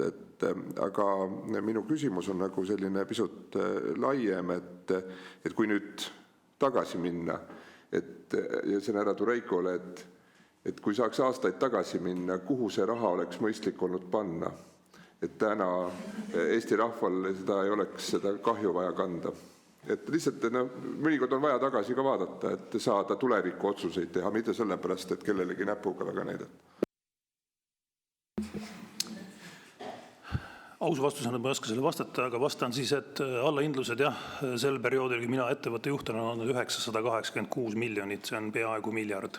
Ja ma pean ka tunnistama, et olen teinud nõukogule ettepaneku, see oli august 23 õlitehase ehitust peatada ja võtta sisse see kahjum, mis sel hetkel oli 220 miljonit, aga see loomulikult leidnud kinnitust ja selles mõttes, et see oli ettepanek enne, kui me kaotasime ehitusloa oktoobris, lihtsalt vältida neid. Tunnistan, see ei tähenda seda, et ma ei usuks õlitehasesse. Täna on meie ülesanne õlitehas valmis ehitada, mida Lauri kohe kommenteerib. Usume siis Jürgen Ligi kommentaariks, augustikuus me ootame täisvõimsusel õlitehase tööd. Esimene õli tuleb aprilli lõpus sellest tehasest, et see on siis see, kus meie plaan on. Nii et täna me oleme fokusseeritud sellele, et see panna käima, teenida võimalikult palju raha tagasi. Ja teistpidi, nii nagu Hando Sutter ütles, et oluline on see, et meie põlevkivi kaevandusmaht ei langeks alla 5 miljoni tonni aastas. Vastasel juhul põlevkivi hind kasvab veelgi. Ehk see põlevkivi hind on otseses korrelatsioonis mahuefektiga ja vastasel juhul me ei suuda seda hoida konkurentsivõimelisena. Aitäh. Aga kuhu ma investeeriksin, neid võimalusi on palju. Kindlasti ma oleks investeerinud selle raha asemel akusalvestisse, mis oleks kindlasti parema tootlikkus antud lühisel perioodil. Pikas perspektiivis energia tootmisvarad on need, kuhu me investeerime. Nii, aga ja oluline investeering oli Enefiti aktsiate tagasiostamine. Aga palun praegu Riina Sikkut. Ja, aitäh. No nüüd läksime õige raja peale, et ma pean tunnistama, et minu jaoks on ka mõnevõrra üllatav, et me arutame siin allahindlust, et poliitikutele kahtlemata tundub, et nad suudavad kõhutunde pealt paremini prognoosi teha. Statistilised andmed, kui nad on ebameeldivad, tunduvad kahtlased. Aga raamatupidamises on rahvusvahelised reeglid ja mul ei ole mingisugust põhjust uskuda, et Eesti Energias neid ei täidetaks.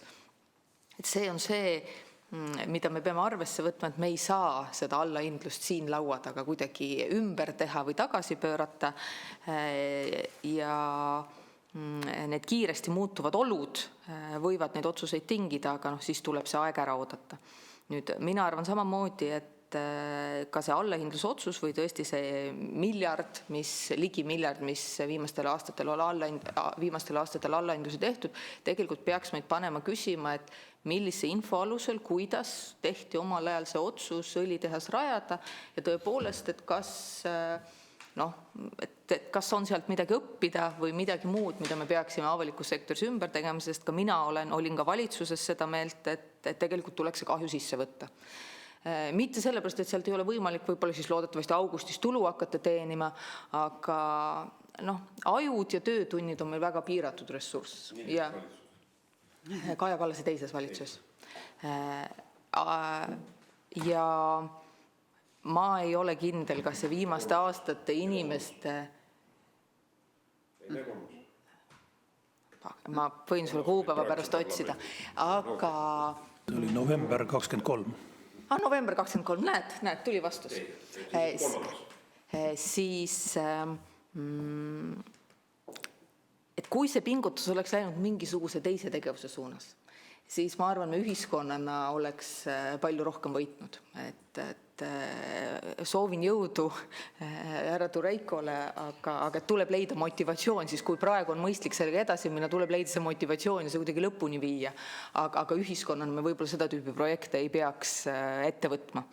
Nii et ma loodan, et me siin komisjonis saame arutada ka seda täpselt, et miks, millistel asjaoludel selle otsuseni jõuti ja kas me peaks olema ka poliitikutena võimelised tegema otsuseid, mingi kahju sisse võtta, midagi maha kirjutada enne, kui me oleme seal augus nii sügaval, et need kahjud on mitmekordsed, võrreldes sellega, kui see otsus oleks võib-olla varasemas faasis tehtud.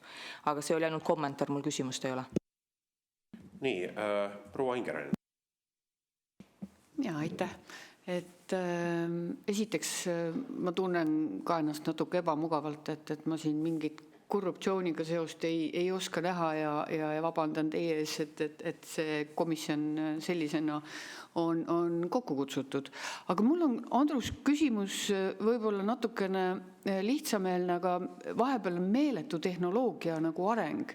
Et kui palju nagu paindlikkust üldse selles pikas protsessis on, et me saaksime seal mingisuguseid muutuseid teha, et kui me otsustasime toona, et õlitehas sellisena tuleb, et kas see on nagu siuke väga jäik protsess või sealt saab midagi nagu muuta, et vahepealseid teadussaavutusi või nagu arvesse võtta? Ma vastan selle küsimuse ära ja austatud komisjoni juhid, et kui me räägime uuest õlitehasest, siis me räägime tehasest, mille teraskonstruktsioonide mass on sama suur kui Eiffeli tornil. Et me lihtsalt selle dimensiooni enda jaoks hoomatavaks teeme. Ja küsimuse lühike vastus on, et kui lepingud on sõlmitud, siis seda rongi on väga keeruline tasuta peatada. Ja kindlasti me võime teekonna ajal mõelda ühte või teist asja paremaks teha, kuid see õppetund tollest otsusest on, et me vajame lihtsamaid lahendusi. Selle tehase võib-olla kõige raskem pool ongi see, et selle asemel teha identne kaksik.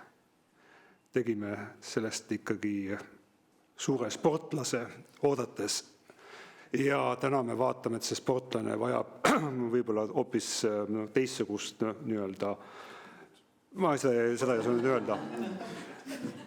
Kindlasti tasub ka ühte asja arvata, et selle tehase rajamisel, ja ma tõesti Andruse sekundeerin, et kõige olulisem on see valmis saada ja kui me räägime ikkagi uuesti selle valmimistähtajast, siis augustikuu on mainitud kui kuu, kus siis tehas peaks töötama täisvõimsusel, kui 26, kuid tehase käivitus on plaanitud aprilli lõppu.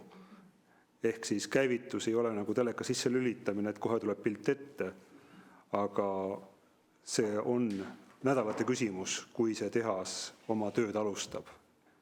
Ja kolmas tähelepanek on see, et kui me räägime põlevkivi hinnast, siis siin kõlas, et miks see põlevkivi hind on 2 korda tõusnud. 3 komponenti. Inimesed, materjalid ja üks asi, mida ei tasu põlevkivi kavandus üldse unustada, on lõhkeaine, mis on seotud maagaasiga. See on viimastel aastatel tõusnud tohutult. Ja neid 3 komponendi kokku liites me jõuamegi sellele hinnani, mis täna on, aga selge on see, et me otsime optimeerimisi ja säästukohti. Nii, proua Alender. Ma vastaks veel nii palju, et Jah, tegelikult on ju Eesti Energia äriplaanis olnud põlevkiviõli edasiviimine.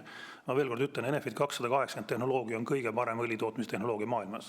See, et on kallis, on see majanduslik mõju, mida me näeme siin. Et ta on kõige puhtam ja ta on selles mõttes, et lihtsalt küsimus on, kas see tehnoloogiline eelis tagab meile ka konkurentsieelise maailmaturul. Hind on täpselt sama. Me ei suuda preemiumiga müüa seda toodangut. Ja teine on siis see, et selle äriplaani üks komponent oli siis ka rafineerimistehas. Et täna selle poole, kus me siis rehvihakke ja plastiku nii-öelda lisakomponendid võtame, et seda me täna ei vaata enam, see ei too meile majanduslikku tasuvust, nii et oleme seda lõpetamas või nii-öelda sulgemas seda peatükki, sest me ei näe seal perspektiivi.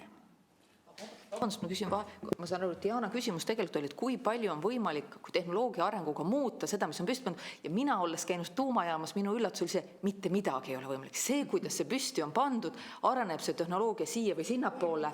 See on nagu ajas külmutatud tehnoloogia. On see niimoodi ka õlitehase puhul? Jah. Nii, proua Alender. Aitäh. Et minevikku on tõepoolest ju mõtet kilbasteks nii-öelda võtta selleks, et teha sellest oma järeldusi tulevikuks. Ja siin võrreldi ka nii-öelda eraettevõttega ja me peame ju arvesse võtma, et see, millega toimetab Eesti Energia, on maksumaksja raha. Ja siit sellest tulenevalt vaadates nüüd Lauri Karp vist ütles need sõnad, et poliitikud otsustasid ideoloogiliselt ehitada Eestisse Eiffeli torni, aga see polnud vist viimane selline ettepanek, et me oleme kuulnud Keskerakonna esimehelt, oleme samuti kuulnud Isamaalt ja EKRE-lt soovi rajada veel uusi põlevkivitehaseid. Et ma küsiks siin Eesti Energia tänaste juhtide ekspertide käest, kui mõttekaks te peate seda mõtet, seda kõike arvesse võttes, mida täna siin härra Tureiko on väga adekvaatselt meile sellest nii-öelda majanduslikust poolest ja maailma arengust rääkinud. Aitäh. Aitäh, väga õige küsimus. Nagu me näeme, et lühikese aja jooksul tekib väga palju erisusi, et ma tahaks välistada need stsenaariumid, kui Eesti peab muutuma iseseisvaks energeetiliselt ja need on alati võimalikud stsenaariumid, aga kui me vaatame nagu majanduslikku tasuvust globaalse ühiskonnaga, siis on väga raske, nii need allahindlused seda näitavad. Ma pean seda tooma ühe fakti veel juurde, mida ma ei puudutanud. Meil on veel üks õlitehas ehituses ja see on Jordaanias. Et hetkel me seda lõpetame ja väljume sellest kontsessioonilepingust, et see saaga ei ole veel lõppenud, aga seal on meil kohustus ehitada õlitehas Jordaania põlevkivi peale, mille väävlisisaldus on 9% ja täiesti arusaamatu, see ei ole üldse konkurentsivõimel maailmaturul. Hetkel me ei ole suutnud seda kontsessiooni lõpetada, me kanname seal teatud kulusid, aga me väljume sellest, oleme lõpusirgel ja saame selle saaga kinni. Ja siia juurde, et mitte vääriti ei mõistetakse, on õlitehas Jordaanias, meil on elektrijaam Jordaanias, mis maksab meile dividendi ja on edukas projekt, et ärme seda nagu kahte asja sassi aja. Nii et, aga jah, meil on üks õlitehase võimalik projekt veel lõpetamisel, aga ma usun, et poole aasta pealt me oleme sellest kontsessioonist väljunud. Loomulikult see sõda praegu seal regioonis seda raskendab, aga me proovime selle ka kinni panna. Nii, aga mul oleks nüüd küsimus, ma annaksin ka sõna lõpetusel härra Kaldojale, Eesti Energia nõukogu esimehele. Siin on kõlanud läbi, et otsegi õlitehase projekt oli niisugune ideoloogiline, poliitiline projekt ja teie toonase nõukogu esimehena oskate anda sellele vastuse, et anda oma käsitlust sellest projektist ja nii-öelda otsustamisest ja nendest ettepanekutest, mis kontekstis Eesti Energia seda otsustas. Ja tõesti, et mitte jääda muljet, siis meil praegu on olukord, kus meil põlevkivi energeetika tegelikult sisemist energiatootmist hoiab meil püsti. Me eraldame maksumaksjana, eraldi maksuna, ma juhin tähelepanu, 60,5 miljonit eurot aastas praegu sellele, et tagada juhitavad võimsused selles loogikas, et asetame asjad õigesse perspektiivi. Me peame ratsionaalselt langetama asju, mitte ideologiseerima elektrit, et see on kõlanud. Nii et, aga härra Kaldoja, palun, elukogenud mehena, andke raam sellele arutelule. Tänan ja tere kõigile. Et energeetika on väga keeruline protsess ja seal asjad toimivad ikkagi väga pika aja jooksul ja tagantpoolt ettepoole vaadata on suhteliselt keerukas. Tähendab, et neid otsuseid, mis sel ajal vastu võeti tänases ruumis vaadata, on ülikeeruline. iga ettevõtte tegevus algab tegelikult omanike ootustest. Kuidas omanik defineerib oma ootused? Eesti Energia omanike ootus oli 9 megavatti võimsust omada elektri tootmiseks. Keegi ei teadnud sel ajal, mis selle elektriga tegelikult saab, kas ühendatakse Vene võrgust lahti, ei ühendata Vene võrgust lahti, kas jääb elekter, ei jää elekter. Ja me ei saa seda õlitehast vaadata täiesti eraldiseisvana kogu selles süsteemis, sellepärast et see ühendab lüli kogu sellele loole on põlevkivi. Ja kui me tahame 9 megavatti võimsust omada ja seda töösse panna, siis selleks on vaja kaevandada põlevkivi. Me vahepeal tegime, minu arust oli isegi, või vabandust, 1000 megavatti, ma ütlesin praegu peast täiesti valed andmed. Meil oli vahepeal 1200 megavatti, oli väga rasketel aegadel oli võimsust töös. Sellega sai toodetud peaaegu 10 teravatt-tundi elektrienergiat. Täna, ma ei tea, toodetakse võib-olla 4, aga mitte see ei ole tähtis. Küsimus oli tähendab selles, et kõik said aru, et elektrienergia tootmine põlevkivist tulevikus ei ole efektiivne. Et elektrienergia tootmist tuleb üle viia, tähendab ka, nagu seal sel ajal oli, puidumassile, mida sai vanade majade lammutamisest kusagilt välismaalt imporditud sisse ja lisatud põlevkivile seda asjandust. Et kuna CO2 kõigi eelduste kohaselt hakkas tõusma, siis järelikult elektri tootmine kõigi eelduste kohaselt muutub ebaefektiivseks, see oli selle aja seisukoht. Nüüd selleks, et seda elektri hinda kuidagi moodi paigas hoida, põlevkivi kaevandamist elus hoida, selleks tuli leida alternatiiv. Ja ainsaks alternatiiviks oli sellel hetkel õlitehas, mis oleks siis taganud selle, et oleks saanud piisavas koguses, mis omahinda, põlevkivi omahinda all hoiaks, mis annaks võimaluse ka elektri tootmisel turul olla. Seepärast sisendpõhiline on ikkagi ju põlevkivi hind sellele kogu sellele loole. Kui me räägime seda, et kas see otsus oli, tähendab, tänases vaates õige, ja härra Tureiko ütles, et ta akudesse investeeriks.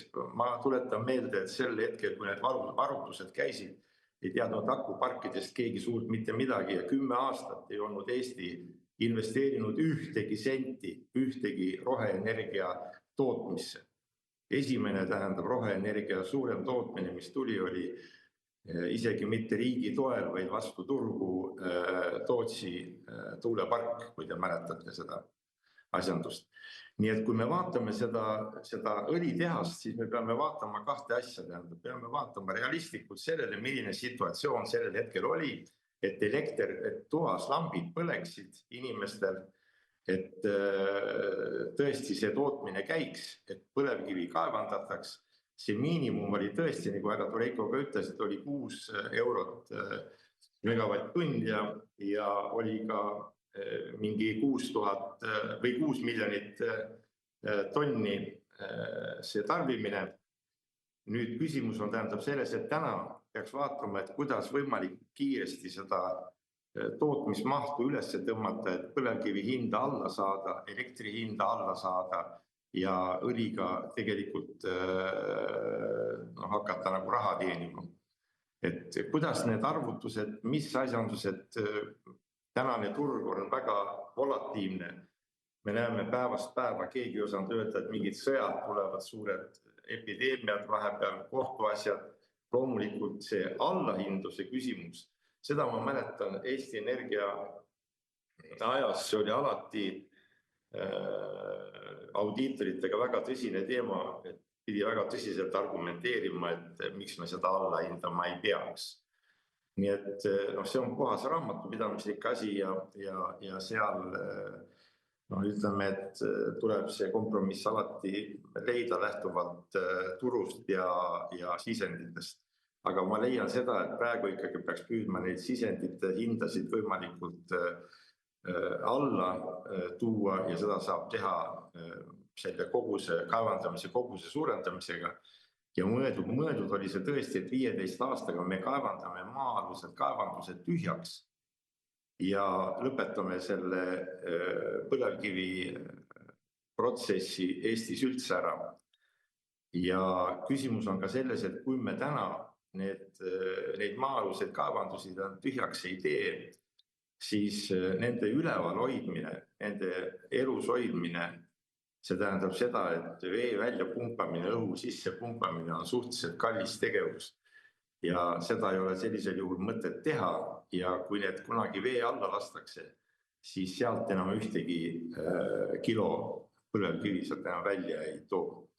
Ja nii lihtne see protsess on ja seda peab vaatama tervikuna, peab vaatama sellest lähtepunktist, mis sel hetkel oli ja selle allahindluse teema, et see on hoopis tähendab teine teema, mis on igas ettevõttes, ütleme, tootmisväärtused peavad olema turu tegeliku väärtuse järgi hinnatud ja see on tavapärane protsess.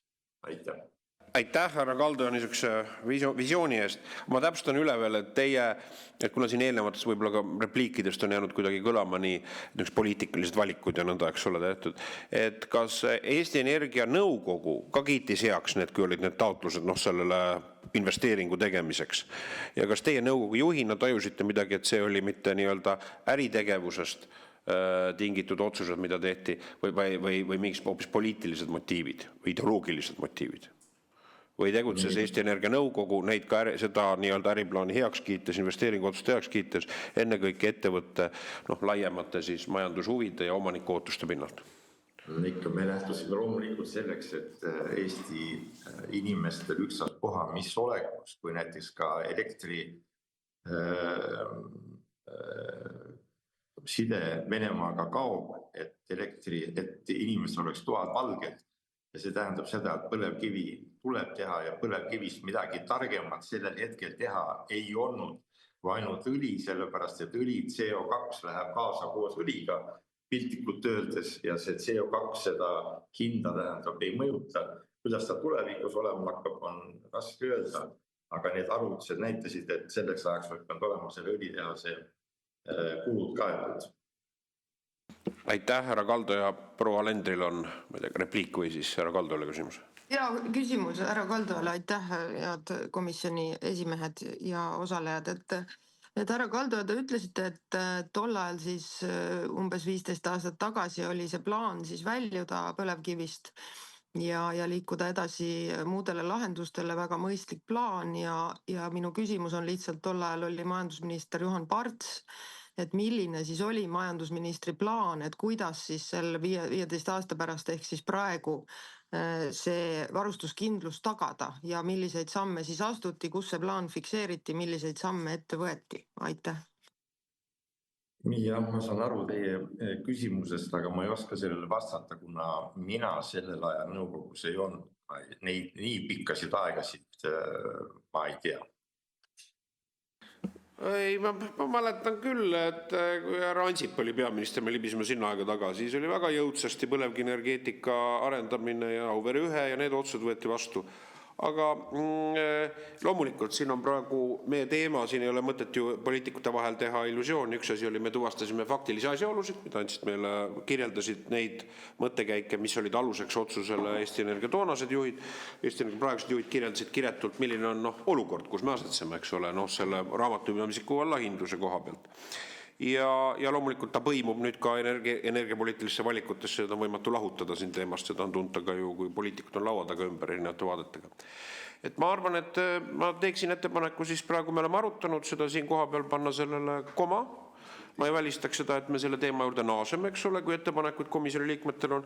Küll aga ma pean mõistlikuks, et me koondaksime kokku ja teeksime vähemalt eelarvekontrolli komisjoni vaates oleks see huvitav. Omaniku ootused välja võtta tegelikult siis viimasest 10 aastat. või võib-olla 15 aastat, et loome siis ajalise järje viimase 15 aasta peale kõigilt aastatelt omaniku ootused põlevkivi energeetikale, põlevkivi selles valdkonnas, mis siis need omaniku ootused on, kus siin need muutused on olnud, et ütleme. Et siin, ja mulle jäi kõrvu teine asi, mis oli kõrvu, et proua Sikkut ütles, et Kaja Kallase 3. valitsuses oli poleemika, et kas see projekt lõpetada või mitte, et proua Sikkut oli selle poolt, aga järelikult keegi oli vastu. Et kes see siis vastu oli seal. Et tegelikult ongi võib-olla huvitav võtta välja, kuna osad komisjoni liikmed viitasid valitsuskabineti memodele, mis olid 2019. aastast. Ja ilmselt on ka valitsuskabineti memosid 2023. aastast sellel teemal, kuidas tehasega edasi minna, mis asjaoludel see tähtajaline luba ja nõnda edasi. Ja paluksime välja kõik need valitsuskabinetide memod, mis puudutavad seda trajektoori. Aga ma arvan, et see on informatsioon on kasulik, sest praegu kõlavad väited, eks ole, milles on võib-olla osaliselt on erinevad asjaosalised informeeritud. Ja ma tean, et valitsuskabinet arutas ka eelmisel neljapäeval seda, eks ole, informatsiooni sai, et see tundub, et on väga aktuaalne ka praegu, sest meil on oluline majandada esiteks heaperemeelikult riigi vara, seda, mis me oleme teinud, ja teiseks on loomulikult vajalik informatsiooni ka ammutada selles loogikas, mis puudutab nii-öelda eelarvamuslikku energeetikavalikuid, et sellest hoiduda. Ja kindlasti, kui meil on, ma arvan, et oleks hea siin fikseerida ära, et kui meil tekib esmane teadmine ka uue raamatumõeldes kui vara väärtuse kohta selle projekti puhul, et siis ma arvan, vähemalt eelarve kontrolli komisjon oleks hea, kui saab seda ka informatsiooni, kas see kujuneb siis sügavamaks miinuseks või hoopis oleme korraga raamatusmisliku hookuspookuse tulemusena või ütleme faktiliste asjaolude tulemusena plussi jõudnud, siis on ka see informatsioon, eks ole. Informatsioon on alati kasulik, nagu ütles kadunud Endel Lippmaa. Nii, härra Kalda, palun. Ja ma lihtsalt kommentaari korras tahan öelda seda, et ma ei usu, et need omaniku ootused kunagi väga pika aja tagant või palju aega ette olemas olid, et see kultuur tegelikult riigiettevõtetes loodi suhteliselt hilja ja Eesti Energia oli esimene, kes riigiettevõtetes taotles seda, et need omaniku ootused oleksid kõik kirjalikult ja korrektselt vormistatud, et ma usun, et see on mingi 6, 7, 8 aasta vanune asi, et enne seda neid sellisel kujul kindlasti olemas ei olnud. Nii, arusaadav, et siis kui palju ta dateeritavas inimtegevuslikus ajaloos on olemas. Riina Sikkut. No kuna see riigieelarve kontrolli komisjon on selline one-man show, siis Urmas, kuhu sa kaevud, selles mõttes, eks see lõpuks on sinu otsus. Mina tahtsin öelda seda, et me võiks ikkagi arutada rohkem seda poliitilist vastutust, et ka tänase arutelu käigus ühelt poolt tuleb võrdlus tõepoolest minu jaoks väga üllatav VKG-ga, et VKG ei ole midagi alla hinnanud. Neil on tehas, mis juba praegu toob tulu igapäevaselt, investeeringud tükk aega tagasi tehtud, see, kuidas see raamatupidamislikult välja jookseb, see ei ole meie jaoks absoluutselt oluline. See on nende enda ärimudel ja täpselt, et see pool ja teine pool, et ühelt poolt nii nõukogu kui Eesti Energia nõukogu kui juhatuse rolli otsuseid kuidagi viia võrdsele tasemele valitsuse omadega, et kas nemad arvasid sama, mida valitsus. Aga ainus, kes riigi kui terviku pilti peab vaatama ja selle eest vastutama, on ikkagi valitsus. Seda, et ettevõttel on oma huvid ja oma äriplaan, see saab olla ainult otsustamise aluseks olev sisend, üks sisenditest.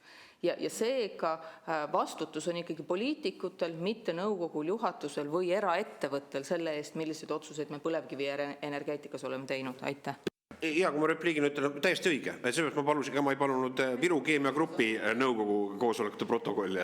Ma palusingi just nimelt valitsuse erinevad ajalasse dateeritud nii omaniku ootusi, mis on dateeritud ajast, härra Kaldo viits korrektselt, need ei pruugi varasemast ajast olla. Ja teine on tegelikult valitsuskabineti ongi need otsused, mis olid sisendiks, mille alusel otsus kujunes. Ma seda mõtlesingi. Et ma Viru Keemiagrupp on eraldi äriühing ja tegutseb oma loogika alusel. Nii härra Võrklaeval repliik ja siis on proua. Ja tükk aega on arutatud, aga oleme seal tagasi, kust me alustasime, kus ma ettepaneku tegin, et härra esimees, kui me hakkame vaatama valitsuse protokolle, siis me saime täna ülevaate eelmise juhatuse nägemusest, eelmise nõukogu nägemusest, praeguse juhatuse nägemusest, aga kõik algab ikkagi sellest, et 125 miljonit 2020. aastal Jüri Ratase valitsus, rahandusminister Martin Helme, ka härra komisjoni esimees oli tol hetkel valitsuses, et ilmselt teab rohkem kui meie siin praegu. Aga seal on ju see nii-öelda tuum asjal, et miks me siis sellele teekonnale asusime. Ja ka need hilisemad vaidlused näitasid ehitusloa tühistamist, et tegelikult asjad ei olnud päris hästi läbimõeldud, kõik ei olnud korrektselt tehtud. Samamoodi see vastuolu, et ühel hetkel tolleaegne valitsus Jüri Ratase juhtimisel kinnitab kliimaeesmärgid, järgmine hetk hakkab rajama põlevkiviõlitehast, mis on nende kliimaeesmärkidega vastuolus ja nüüd me siis imestame, et kuidas me nüüd siia jõudsime. Ehk et ei midagi uut, tulen oma algse ettepaneku juurde tagasi ja ma arvan, võib-olla me oleks kiiremate sammudeni selguseni jõudnud, et kui härra komisjoni esimees lubas, et ta paneb sellele teemale koma, siis paneme koma ja järgmisel komisjoni istungil ikkagi võiks meil olla tolleaegne peaminister Jüri Ratas, rahandusminister olemas ja tutvustada neid valikuid, et miks sellisele teekonnale asuti, sest et nii nagu Riina Sikkut korrektselt ütles, et ega siis ilma valitsuse otsuseta eraldada tegelikult seda nii-öelda poliitilist otsust, et me hakkame seda rajama ja sinna juurde mitte ainult poliitiline otsus, vaid eraldada 125 miljonit maksumaksja raha, sest ettevõtte oma vahenditest, oma kapitalist see teha poleks saanud. Et sealt algas see kõik ja väga huvitav ja oluline, ma arvan, tuleks teada, et miks sellised poliitilised valikud siis tehti ja ma arvan, see on ka tuleviku jaoks oluline, et nii nagu Yoko Alender viitas, et Keskerakond ja Isamaa kõvahäälselt nõuavad uute põlevkivijaamade rajamist. Täna me kuuleme Andrus Tureikolt, et see majanduslikult ei ole kuskilt otsast mõistlik, et ma arvan, et tuleviku vigade mitte kordamiseks oleks ikkagi tark minevikus asjad korra selgeks vaielda. Ehk siis lühidalt ettepanek kutsuda järgmisele komisjoni istungile endine peaminister, õlitehase rahastamise otsuse ajast Jüri Ratas ja rahandusminister, kes selle otsuse tegi, Martin Helme, aitäh.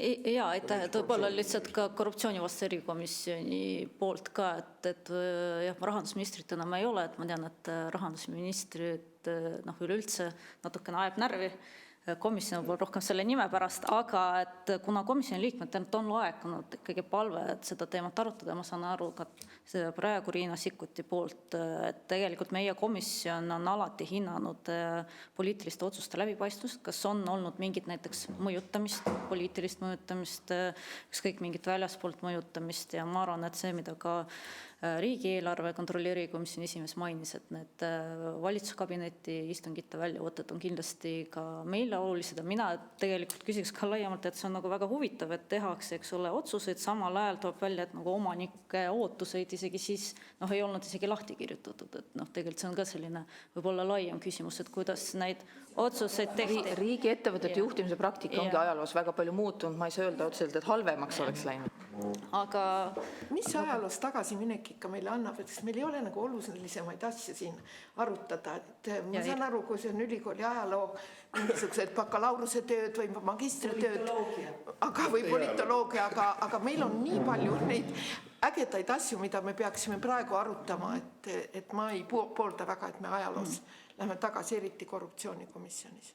Ma saan aru, et jah, korruptsioonivastase erikomisjoni puhul on erinevad arvamused, aga me vaatame, et need materjalid niikuinii küsime välja ja siis vastavalt sellele saab juba edaspidi ka otsuseid teha.